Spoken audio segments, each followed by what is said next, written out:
Hello, my name's David Ridgway and welcome to the weekly wind-up. This week we're going to look at the Syrian refugee situation and how this is affecting local people here in Huddersfield.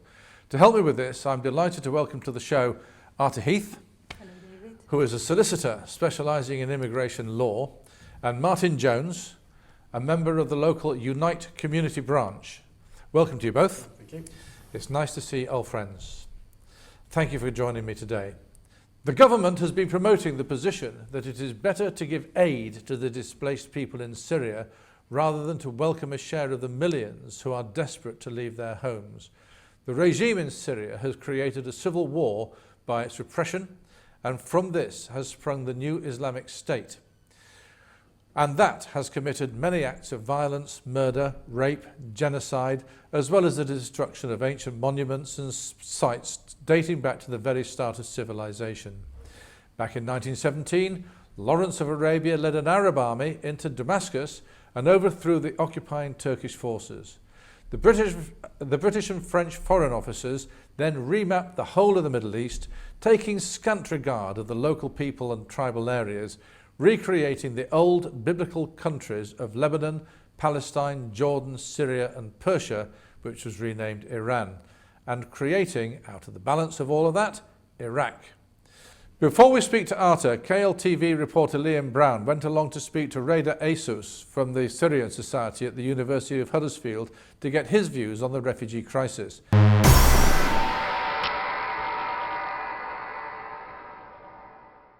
With thousands fleeing the Middle East, Kirklees Council is set to welcome their first 2 Syrian refugee families to the area before Christmas. The Trailblazer scheme is part of government plans to resettle 20,000 people in the UK. Kirklees, along with 6 other authorities across Yorkshire and Humber, will take in 2 families before the end of the year with help from government funding. The funding will come through the Vulnerable Persons Relocation Scheme, which will help to cover housing, health and education costs and the staffing costs of administration. Along with the 2 families set to arrive this December, Kirklees plans to resettle 50 to 60 individuals in 2016 and another 50 to 60 by the end of the year 2017. Priorities for those who have survived violence and torture, women and children at risk, and those who need medical care have been set. All refugees are subject to standard immigration and visa rules, meaning those with a criminal past are excluded. Houses will initially be allocated through Kirklees neighbourhood housing or through locally registered social landlords, with the intention to find appropriate homes in the right location. Mental health care and support to help learn the English language will be set up where necessary. The resettlement programme in West Yorkshire has been organised by Migration Yorkshire, a regional partnership that work with both national and local governments to manage migration to the area. Councillor Graham Turner has praised the work of existing voluntary and community groups who help support refugees and asylum seekers every week. So with the arrival of refugees imminent, how do the people of Huddersfield feel about welcoming these families to the area? I think it's great. I think Britain has a responsibility to accept immigrants, and so to do it so locally is something to be proud of. You don't class everybody coming from that, right, I'm from this country, he's from that country. We all belong to a single planet called Earth. I don't know, maybe it's a good idea, maybe it's not, but I actually think that it's a good opportunity for them to get a new life, to start from the scratch, as I can say this way. And yeah, maybe they can arrange their lives here at Huddersfield.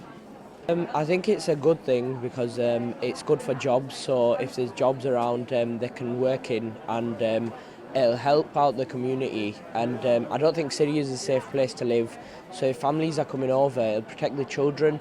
Like obviously we were young kids, and to know that our place is in jeopardy, it's better to come to UK to live because there's a better standard of living.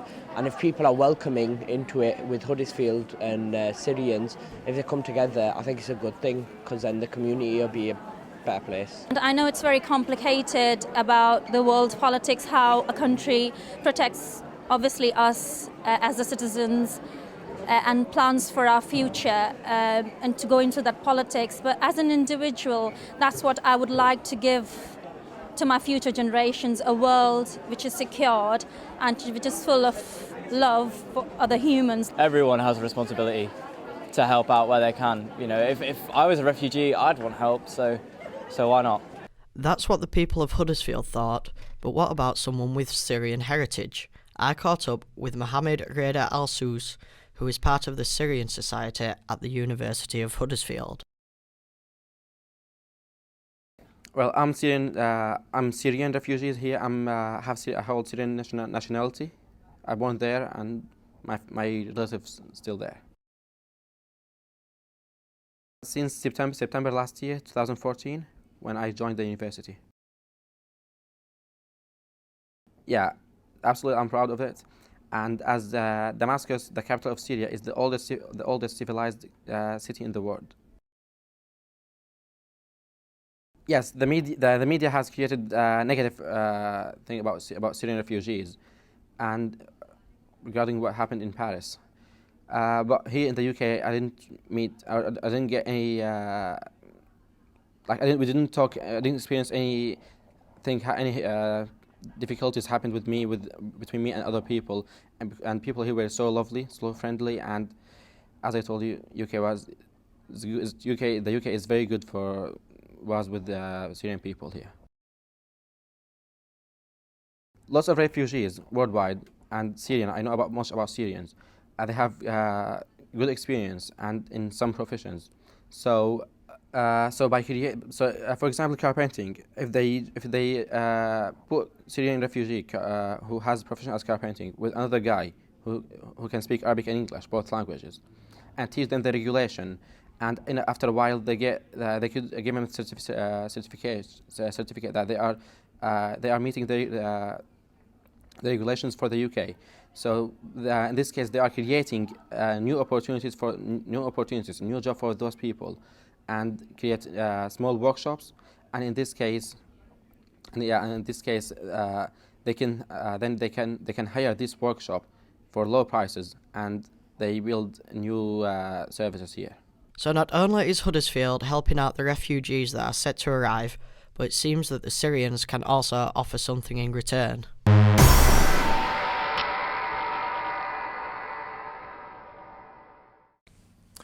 Thank you, Liam, for that report. Arta, have these borders helped any local people to gain identity?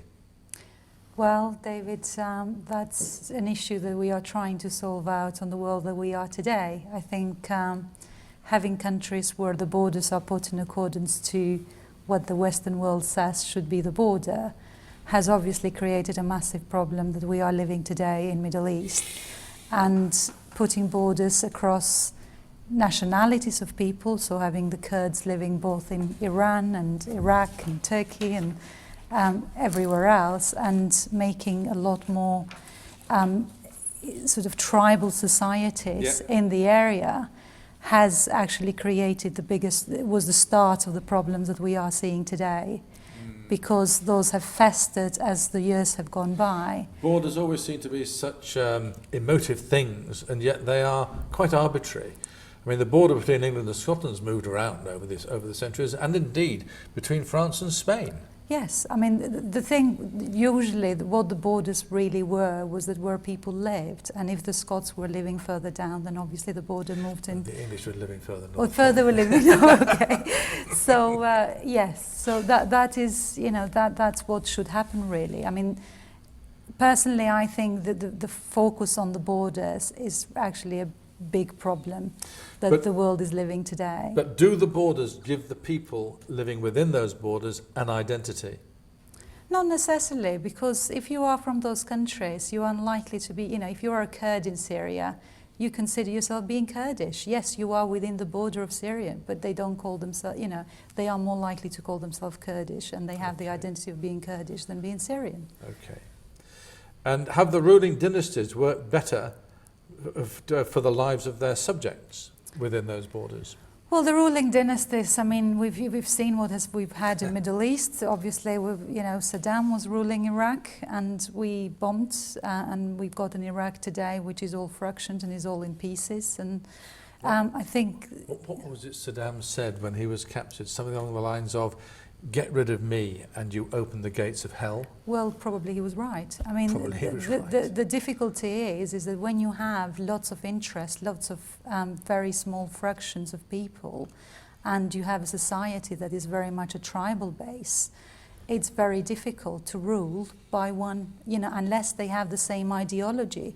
And my own view is the fact that, people are moving on more towards Islam is because they're trying to find something in common. There are so many political tribes in those countries that everybody's trying to, to create some sort of rule, but nobody's ruling and thinking for the general people. And indeed, so many different factions of Islam as well. Exactly. So that's the difficulty of the area, and by putting sad borders and having, people trying to rule, I think it just sort of so far, it feels like, the only people who have been managed to rule the country for a long time have been dictators. And unfortunately, I think that is because of the borders being made the way how they're made, by people not feeling the identity and being very much a tribal society. Is it true, Martin, that the human race is the only member of the animal kingdom which doesn't learn from its forefathers? I think people learn a lot, but sometimes they learn the wrong lessons, don't they? So that people haven't learnt, for example, the lesson of the Iraq War, and last night they vote for more bombing in Syria rather than trying to find some other solution to what's going on there.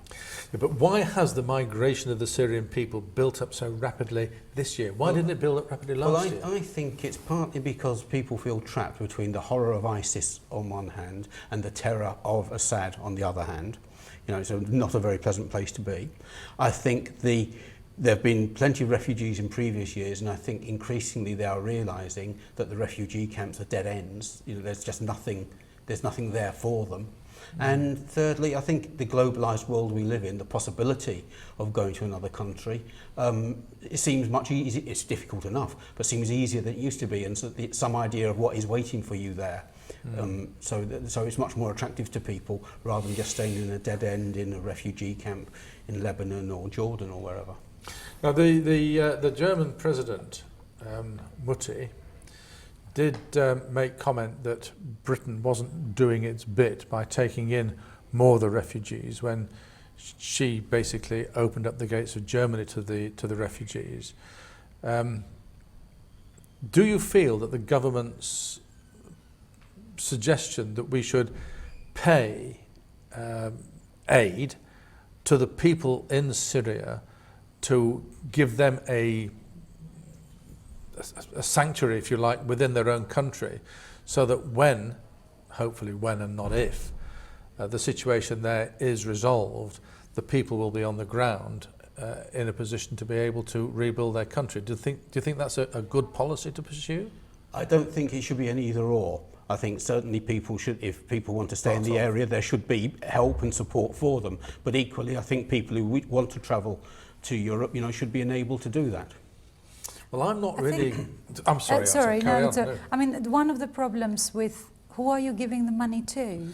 Well, that's always a problem with aid. Because that is the biggest problem as well, is that Syria, we are talking about Syria, do you give it to Assad? Do you give it to...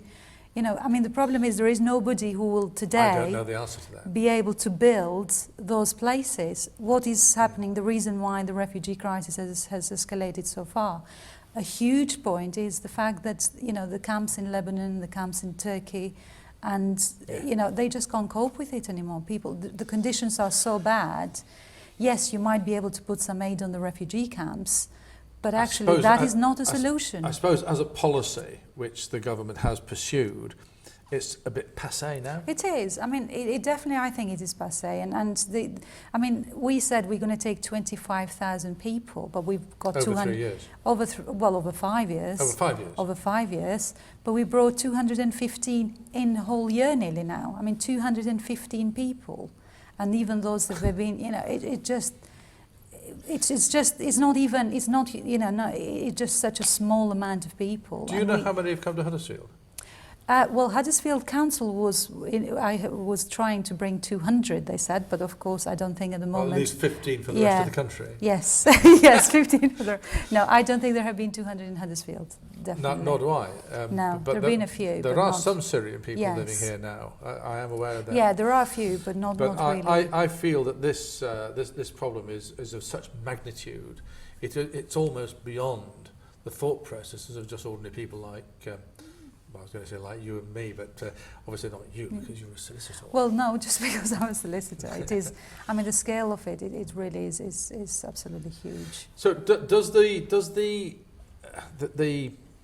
fact that the government is pursuing this policy of sustaining the payment for the people to live within their own countries rather than bringing refugees over here, does this demonstrate a lack of judgment now in view of the appalling atrocities that were committed in Paris last week, or is it just a humanitarian act?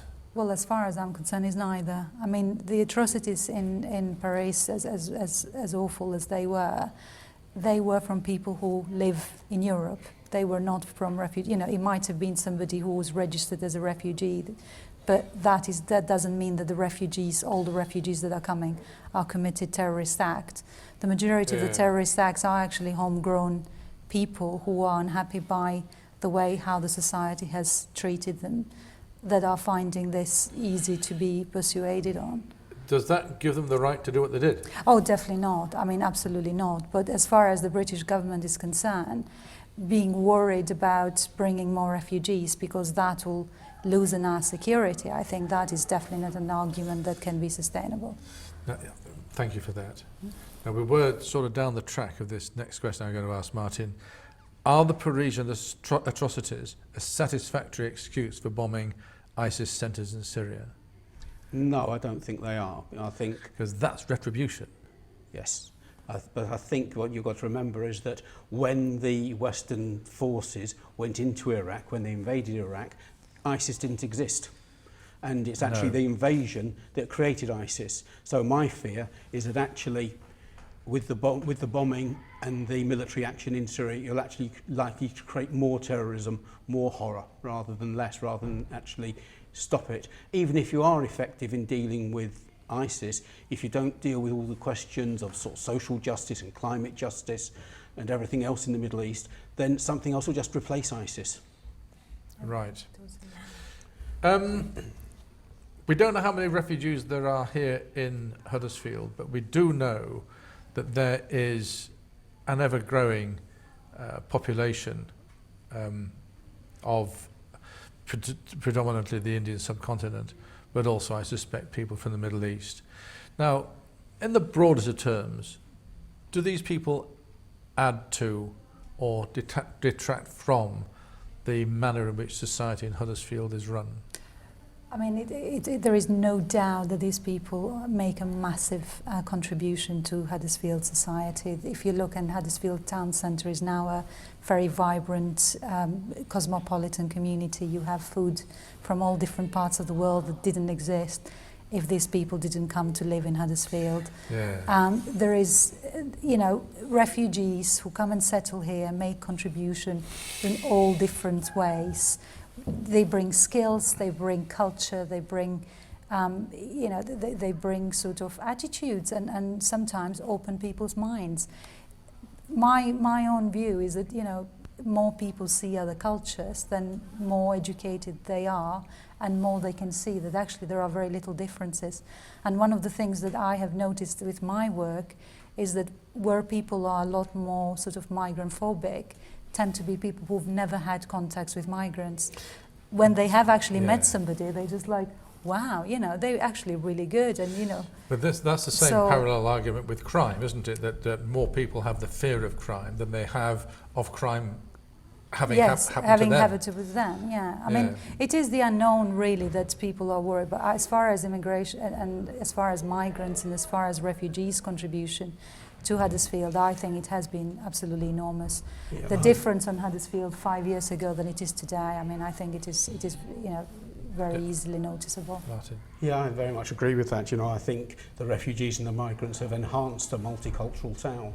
And the other thing is people who come here want to work, and that's actually creating the wealth that we need. One of the predominant daily newspapers will consistently say, these immigrants are taking us jobs. I've run a local business here in Huddersfield, and we have tried and tried and tried to employ people off the job centre. And we have found that, as broad as it's long, that a person who wants to work will work, and a person who doesn't want to work will play the system. Is that a fair statement to make? Possibly, but then on the it depends a lot on the types of jobs and everything like that, doesn't it? You know, so I think that when you're talking about refugees and migrants, the vast majority I particularly want to work. That was going to be my next bit. Yes, because I have found that people who have come to this country, whether they are refugees, whether they are just economic migrants, really makes no difference, because those people who leave Britain and go and work with whatever skills they have in Australia, South Africa, America, whatever, they too are economic migrants, which we tend to happily forget on a very regular basis. But I find that people who do come here who want to work will work, and work damn hard. I mean, we all have heard the somewhat unsavoury jokes about the Polish builders. But by God, they come over here and they work, they make their money, and yeah, some of them do go back. And that, when they go back, is to the detriment of the businesses they've built up very often. But what do we do about our work-shy people who are over here? It's not easy, is it? Well, I don't think the majority of people who are unemployed are work-shy. Right. I think that if there was proper training for skills, people would be much happier to work, and I think the vast majority of people would work. There seems to be a gap growing, though, doesn't there, between the people in work at whatever age they are and the younger people who are coming out of the education system each and every year on a regular basis. I'm glad I'm not coming out of education just at this time. You see, I think the problem is not so much the nature of the people leaving school, it's very often the nature of the work. A lot of the old sorts of jobs that people went into in the mills or whatever, where people went and would work quite happily, those sorts of jobs have disappeared, and therefore it's much more difficult to sort of find jobs and to fit into them, things that are appropriate for people with their level of skills. So okay. Can I just say on this question of the refugees, though? Yes. One thing I think you have to remember, Huddersfield's got a long tradition of welcoming refugees. You know, right back in the 30s, welcoming Jewish people, welcoming the Basque children, refugees from the Spanish Civil War, and things like that. Well, you're absolutely right, and I think is right to say that Britain as a whole has got perhaps a reputation which cannot really be balanced by any other country in the world for welcoming people who have left their own countries because of whatever reason. And it doesn't just go back to the Jews in the 1930s and the Basques in the Spanish Civil War. It goes back to the Huguenots. It goes back beyond that. But of course, when you go back to the Huguenots, you had those happy situations when you didn't have any country borders anyway. Well, yeah. I mean, I just, I think it is a good thing. I think if we had no borders, it will be more helpful. Yeah. It will be less wars. And the Basques who can then happily be Basques wherever the Basque lives, and the Kurds could be Kurds, and the Sikhs could be Sikhs in Pakistan, and the Muslims could be Muslims in India, etc. And even the Scots will be welcome in England, perhaps. Who knows? Right. Steady on. Oh, yeah, okay. And is there a danger, do you think, that our security, with the dramatic increase in migration? I don't think there is a link of migration itself with the risk to security. I think the risk of the security comes from, my opinion comes from what we are doing in the world. I think there is definitely a link of our involvement in wars, of our involvement in Iraq, of our involvement in Syria, that will make people see us as perpetrators, see us as not looking at what people need and what people want. Yeah. That is what my personal view is that it causes more problems with the security, not necessarily people coming here. But of course, you know, when you have people coming in, there will be some people who will use those methods for their own means, to reach, you know, to their own means. But I don't think there should be a link between migration and security. And one of the things that I was very upset about after the Paris bombing was the link with the refugee crisis and with the refugees, that there was somebody there who allegedly was... It's not a surprising link to make, though, because it's simple. I know, but that's why and it's easy to promote. You know, in the Western world, we pride ourselves for fantastic development and education. Yes. Why are we making those simple links and simple, completely unthoughtful? I can't answer that, because it's above my pay grade. That is my problem, really. I agree. I just think in a country where you have, you know, hundreds of years of civilization and huge education, you think simply. You don't think of what's going to happen tomorrow. Iraq War came to bite everybody, you know, 10 years later. Where are we going to go with the Syrian war? Who knows? Yes, the Russian situation is really fascinating as to which side they're on today. Well, and who knows? It depends, I suppose, which side Mr. Putin got out of his bed this morning. Well, there you are, ladies and gentlemen. You can see now that this is a far, far more complicated issue than maybe that's been put over by the media, or certainly the written media. We're going to take a break now, but please let us know your views. The Weekly Wind-Up can always be contacted by email at info@kirkleeslocaltv.com, on Twitter at The Weekly Wind-Up, and on Facebook. Thank you very much.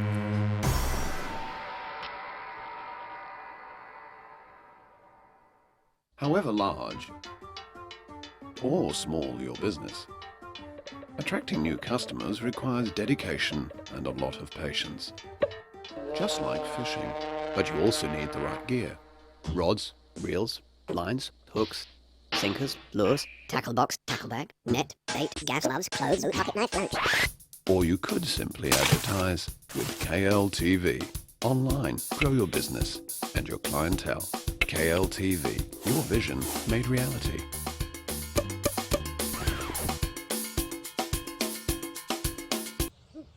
Should have gone to KLTV.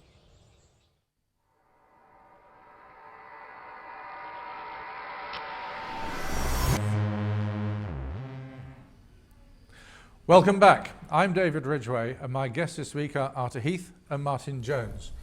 Before we speak to Martin, we have another report from Liam Brown on the Rethinking the Nation event, which was held on 25th November 2015.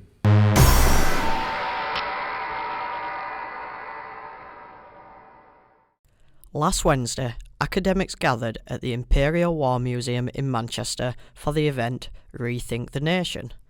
Guest speakers included Professor Kim Knott from the University of Lancaster, best-selling author Joanne Harris, writer Aina Qureshi, project director for Opera North Dominic Gray, and CEO of Visit England James Beresford. The free event was organised between the University of Huddersfield and the Arts and Humanities Research Council as part of their 10-year anniversary. Music, dance, speech and images were used in order to make the event as fun and creative as possible. A variety of video packages were shown to the panel to get discussions flowing. But for other people, the colour of my skin, my religion, my ethnic background means something to them which excludes me from certain definitions of Britishness, or which makes them say that I've got to prove my Britishness. Why should I prove my Britishness? Living in Britain right now, for somebody like me, is a constant source of navigating your identity, looking for solutions all the time, and having to, and it's sad, but having to justify your existence. Ethnicity, migrants and refugees, and faith were just some of the subjects that were covered. I think there's two interesting points here. One is the idea that faith can build communities. And of course they do, and they did. Communities have arisen around churches and mosques and synagogues, and that is one form of society, and mostly a positive one.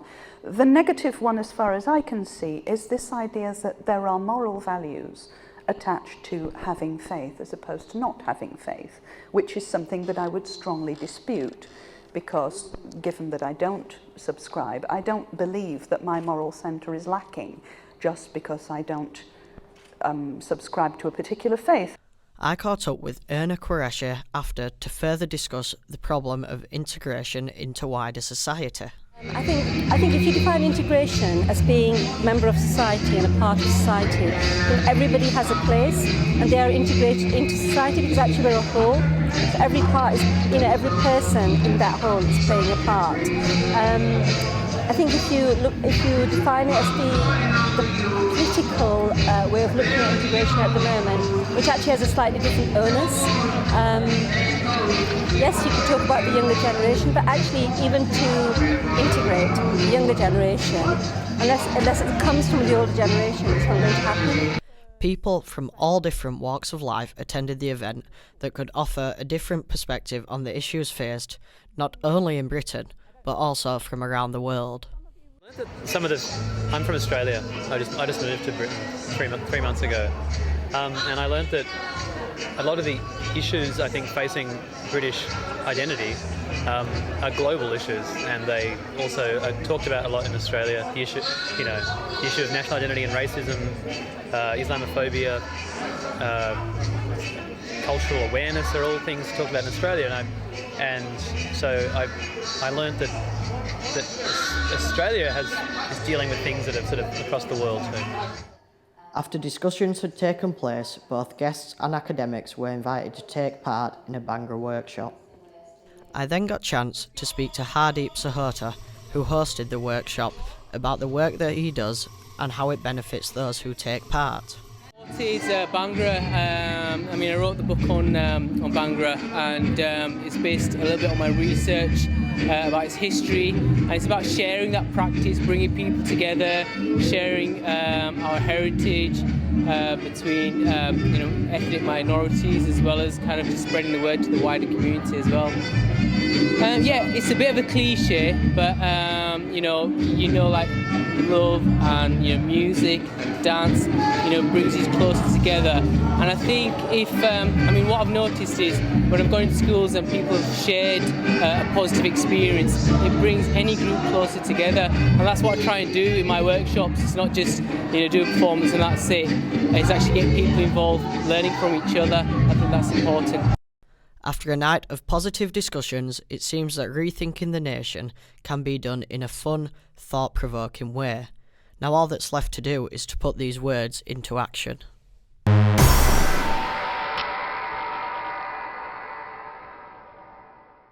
Thanks, Liam, for that report. We've discussed the situation in Syria.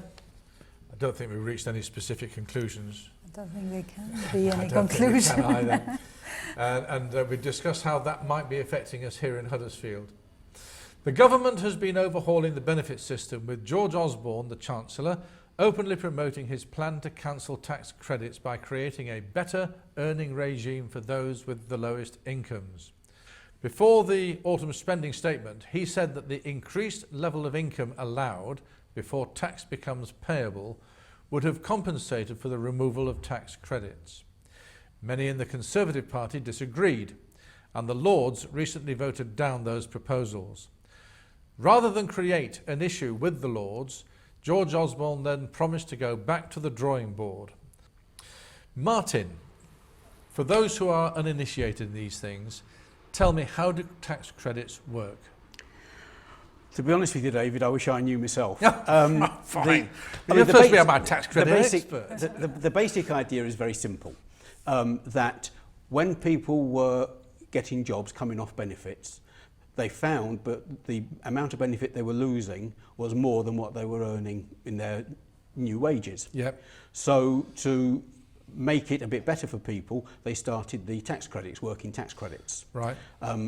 Which in it, that was a very good thing. But over time, the system has grown and developed so that now, I think it's, in some ways it's fair to say it's a subsidy for employers to pay low wages.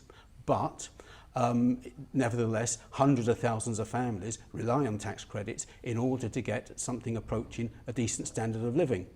The problem with the system is the calculations that are involved in working out exactly how much any family is entitled to are so complex that people haven't really got a clue how it's done. And I'm afraid I certainly haven't. But it's not easy to understand, but certainly lots of families are very dependent upon them nowadays. Okay. So it's a subsidy for employers to keep people in work on low wages. So you get the low wage, then a dose of tax credit. And the fact that the Chancellor has slowly but surely been putting up the level of income before tax is paid almost pales into insignificance.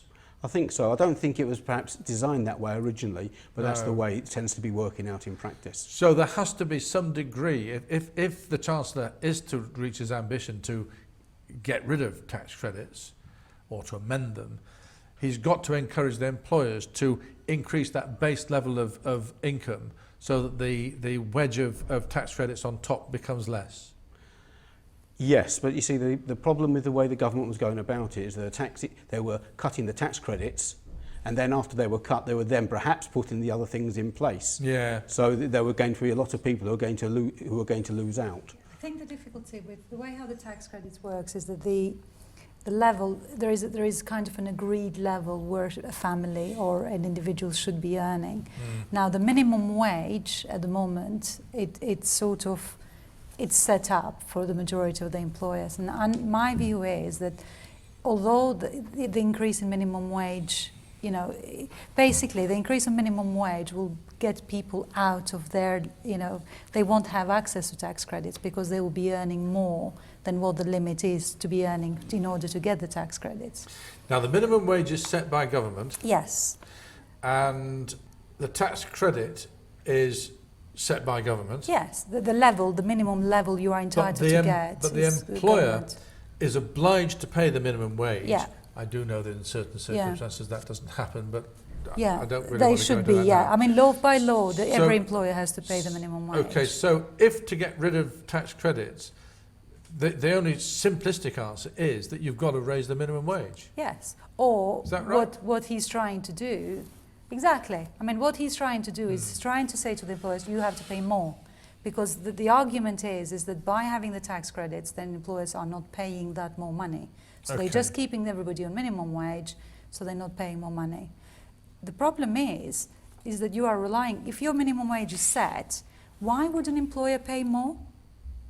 To somebody who is doing the job. If somebody is willing to do the job for the minimum wage, they are less likely to be working, Well, I do appreciate that some employers will be like that. That was, you see, that was the reasoning when tax credits came into force. Yeah. That was the reason. It came the same time as the minimum wage. Okay. So it was that you set a minimum wage, and it set a minimum level of living, and if there was a discrepancy between the two, you got some tax credits back. Do you think, Martin, that it's a fair comment to say that the welfare system is in need of reform? I think that depends by what you mean by reform. I always thought that reforms were something for the better, but I think that you can always improve things and make them better, but I think what the government's doing is actually making the welfare system a lot worse.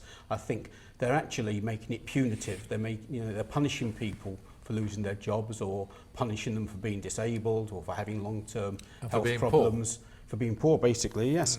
And so, you get things at the moment where people at the job centre are virtually forced into agreeing to do 35 hours of job search a week in order to get their benefit. Well, but scouring the internet for jobs that don't exist and filling in applications for jobs that you've got no hope of getting, to me, that's the digital equivalent of sort of digging holes and filling them back in again. Do pensioners get a fair crack of the whip? I'm a pensioner. I think the position of pensioners has improved relatively over the last couple of decades.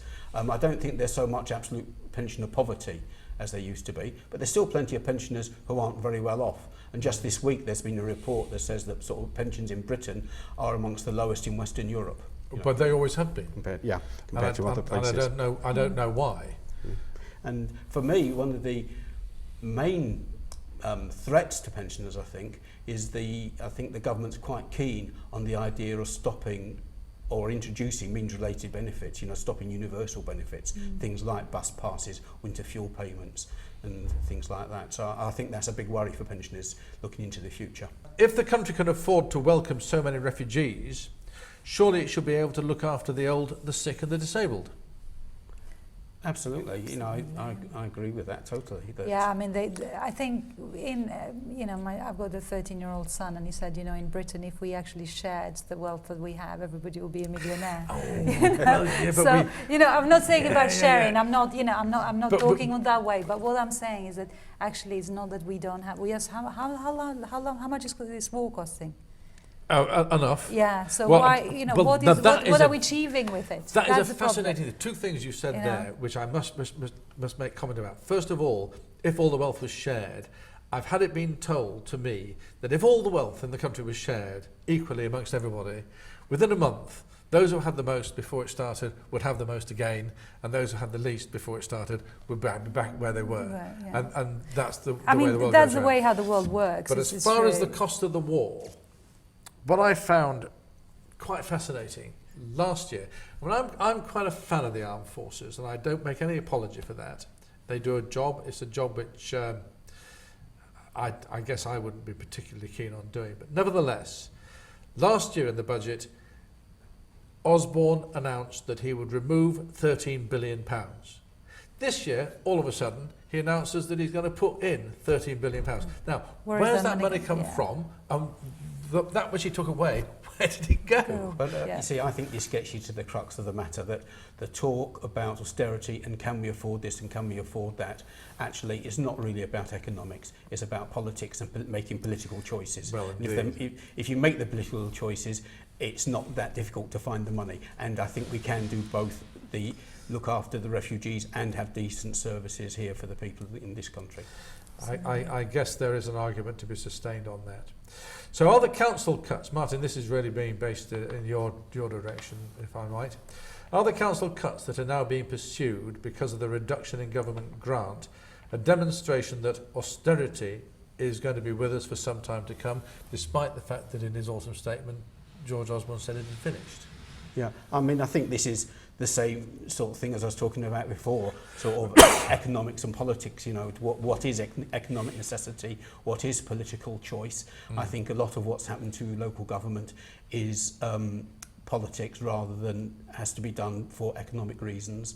And I think that there's an agenda here which is actually changing the whole nature of local government, so that public services, instead of being provided by local government, are going to be provided by a combination of private enterprise and volunteer services, and sort of very little provided directly by the council itself. And that worries me a lot about what it means for the long-term future of our services and the quality of those services. Is it fair to say that David Cameron's quotes in 2010 about the big society are actually being forced upon us, rather than allowing us to volunteer for it?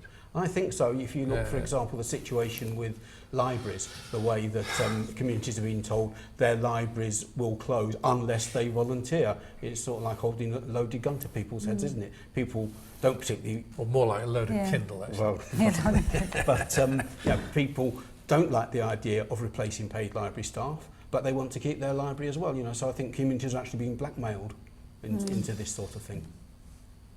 Although I have to say that looking at it from the other end of the scale, those people who do get involved in looking after their local areas, and by dint of doing that, they do look after their local library, and it stays open, and it opens for longer hours, and it starts to do a better job than it did under the Kirklees regime, that will then ultimately be seen to be a good thing.